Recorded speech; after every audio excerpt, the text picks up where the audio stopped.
a matter of that's what they wanted to do. They were told it would probably help their career out even more if they did that. Okay. Tony, then that's how you name. Yeah, one of the things I'd just like to mention is, I mean, y'all are making some very great points. I travel in and out of Asia a lot, and one of the things that we see over there is that the largest selling cosmetic in Asia and Africa is bleaching cream. Now that's bigger than just an individual. There is a movement that's been pervasive throughout the world since the white man has gained control to push white propaganda throughout the entire world. When you look at the study that was done in 1974 by Michigan State, and then it was done in the 80s by a doctor by the name of Dr. Naeem Akbar, they gave little kids a choice between a white doll and a black doll. And the black kids, 66% of the time, picked the white doll. They saw that as the most beautiful doll. So it's the white people controlling the media, it's the white people controlling your education right here at Elizabeth City State, it's the white people that's controlling the banking system that forces blacks to try to fall into a system of acceptance that dictates them perming their hair, bleaching their skin, getting their nose done. So it's within our control, but it's largely it's outside of our control as well, because the environment is causing us to conform to a system that's contradictory to our nature. Right. I totally agree. Thank you for that. Yes, sir. You sure, Heather? Yes, I'm fine. All right. That's good. Want to make it personal. Has anyone in here ever been discriminated for your skin tone? Well, I would. Oh, I'm sorry. You sure? I think the only time, of course, I would say for my skin tone, because to me it was a blatant racial attack. The only one I ever had. I'm born and raised in Brooklyn, New York.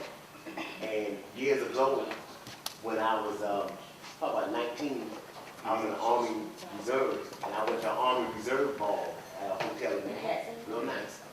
And when I was leaving the ball late that night, I wasn't familiar with that area of Manhattan, with the subway train system, which train to catch to go back to Brooklyn, where I'm from. And I was coming out, a little tipsy, whatever you want to call it, and there was this older white guy standing outside.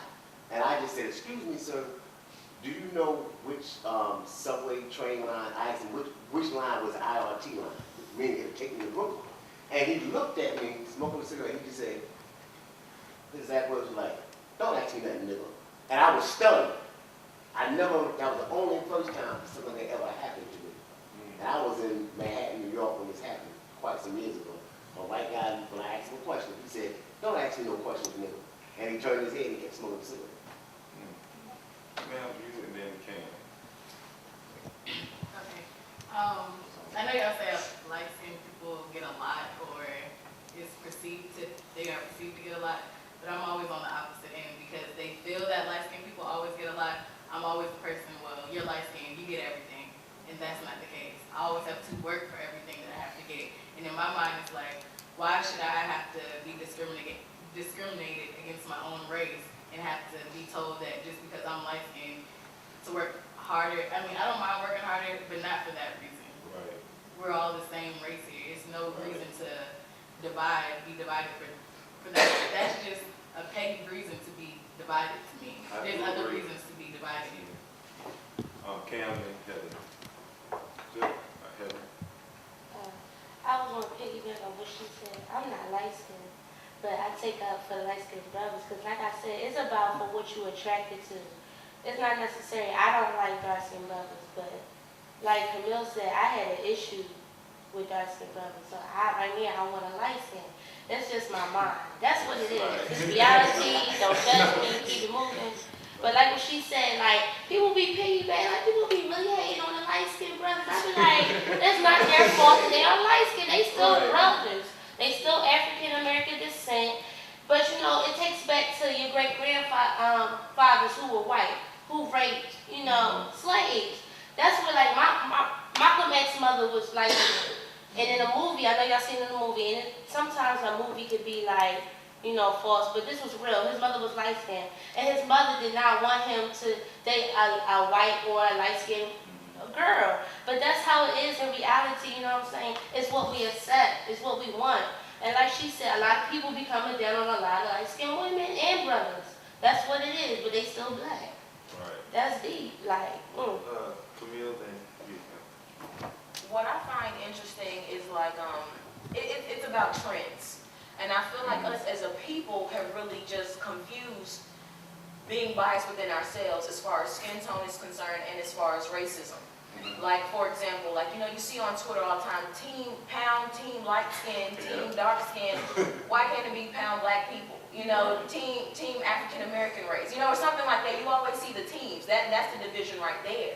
You know, like, I've had a couple of instances, not necessarily for skin tone, but just for color period.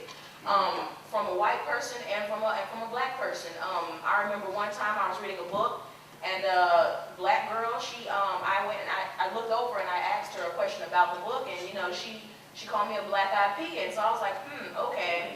So then, I mean, I was way younger at the time, so I didn't know what it meant. And then, you know, I looked over again, because I was at the time, I was like, wow, you're mean. You know, so I didn't know. I didn't know she called me a name. So then I asked her something again. I was like, I'll give it a second try, and she called me a monkey. You know, so then at the time, I went and I told one of my white teachers, and she just kind of sheltered me because she was like, oh, you know, I'm just gonna tell your mom later, you know, because she knew what it meant, but at my age, I didn't. Yeah. And recently, I went on a conference in Raleigh, and we had this like little icebreaker or whatever for Generation Z ambassadors, and it was like some different images that flashed on the screen. And so just to see if the people knew who they were, like famous figures basically.